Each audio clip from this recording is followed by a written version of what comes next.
Hey guys, so today we're gonna learn a bit more about Google Gemini and how to get it up and running on your Android phone. So what is Google Gemini? It's basically the new version of Google Assistant. It's a lot smarter because it uses AI, and it's been rolling out slowly to different phones, and you can obviously now download the application from the Play Store. The application, just go to Play Store, type in Google Gemini, and it will appear, and install it. Once installed, click on open, and once it's open, it will go through the main features that you can obviously use with Gemini. If you're interested, then that's fine. If not, you can obviously cancel and continue using Google Assistant, but we are here to use Google Gemini. Again, we'll tell you a bit more about what it does, what kind of permissions it needs, or what it does with your activity and stuff. So make sure you read it carefully in case you don't want to be in for any more surprises. So if you're happy with everything and you're happy to give it permissions and let it use your activity, then you can go ahead and click Use Gemini. This is like the main page. Here you can see basically a text box here to see any kind of history you've done before, your Google account, your text box where you can ask the questions. You can obviously use audio to ask questions. You can also upload or scan for images and ask questions about that.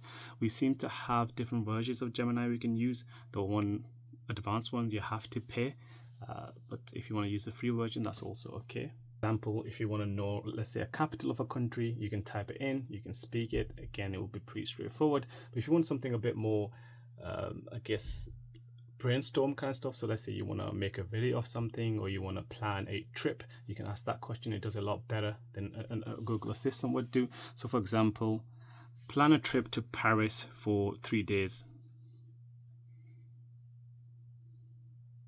Right, so it uses obviously Google Flights, and then it gets all the information that you need, and then it'll give you all the different flights. Obviously it'll use the apps that it has available.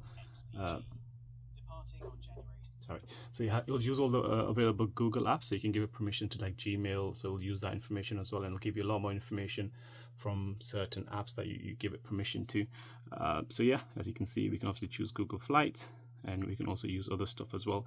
And then this audio one's pretty straightforward. You just press that, ask the question, and it will answer that. Cameras, again, like I said, it will basically take a picture of something and it will scan it. So let's try with our earbuds. So this is it's a Samsung Galaxy Buds. So we take one here and then we ask simple question, what is this? And then obviously we'll search up the internet and then it'll give you some kind of response. This image appears to be obviously the Galaxy, so it straight away knows what it is. Again, you can do with like plants and birds and that kind of stuff, which is a lot more helpful. And then the final one, which I use a lot more than the other ones, is the live mode, I guess. Here you basically talk and it talks back every time, which is hard to demonstrate on a live video, but here we can obviously skip here and then we can talk to it. So let's say, can you tell me a good location to hike in Manchester? Is a good option. It's a large body of water with some lovely trails around it. You can obviously interrupt it, so when it's talking you can ask for additional information, or if you don't like the information you can ask it to give you something else. So let's say, what about something that's a bit more closer to Edale? In that case, Kinder Scout might be a good choice.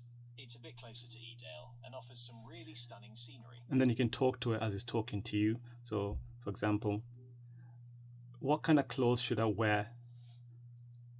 It's a good idea to check the weather forecast before you go, but generally speaking, you'll want to wear sturdy shoes with good grip, like hiking boots or trainers. You'll also need warm layers, including a waterproof Would I need jacket, sunglasses? Sunglasses are always a good idea, especially if there's snow on the ground. The sun can reflect off the snow and make it hard to see. Do trains go from Manchester to Edale? Yes, there are trains from Manchester to Edale. It's a pretty short journey. So that was a quick example. Obviously you can talk to it about anything. I've used it before to plan trips. I've used it before to kind of come up with ideas for videos. I used it to learn about a new topic that I had no ideas about. So it's really good most of the time.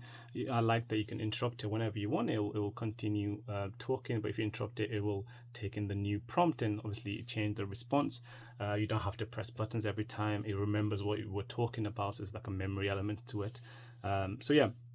I would definitely recommend you to switch over to Gemini if you do a lot more stuff, like I said, where you want to talk to it, where you want help with tasks, homework, job related stuff, family related stuff, whatever. But if you want to keep just the core parts of like opening apps and setting alarms and timers and turning off Wi-Fi and something like that, I think Google Assistant works a lot better. So that kind of depends on your needs. But I'm impressed with Gemini. Obviously, it's going to get better as we are training it actively as well as Google improving it. And I hope they merge the basic capabilities of a Google Assistant that work really well and work most of the time onto Gemini, because sometimes struggles with it. There's a lot of like network issues and that kind of stuff. But I would ask you to try it out, and obviously if you don't like it, you can go ahead and turn it off and go back to Google Assistant within a few clicks. So yeah.